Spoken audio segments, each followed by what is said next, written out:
नमस्कार मंडळी, श्री स्वामी समर्थ। काल आपल्याकडे नवीन 2 मेंबर आलेले आहे, म्हणजे 2 गायी घेतलेल्या आहेत। आता पूजा करू आपण त्यांची। तर चला मग।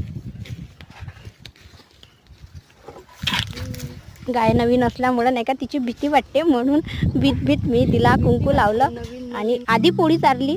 कारण आधी पोळी चारली म्हणजे हिनं मला मारलं नाही पाहिजे। नवीन राहते ना, मी तिच्यासाठी नवीन आहे, ती माझ्यासाठी नवीन आहे। गाई काल आणल्या, म्हणजे कालचा शुक्रवार होता आणि काल रात्र खूप झाली होती। गाई जेव्हा आणल्या तेव्हा 8 8:30 वाजले होते। मग अंधार खूप होता, म्हटलं आता पूजा करायची त्याच्यापेक्षा उद्या करू, म्हणजे म्हणून मग मी आज आली पूजा करायला। आणि कालचा शुक्रवार होता, म्हणजे आपल्या लक्ष्मी मातेचा दिवस होता, म्हणून मी त्यांचे नावं एकीचं वैभवी आणि एकीचं वैष्णवी ठेवलं। पण तुम्हाला जर ही नावं आवडली नसेल आणि तुम्हाला जर दुसरी नावं मला सुचवायची असतील तर तुम्ही नक्की सुचवू शकता।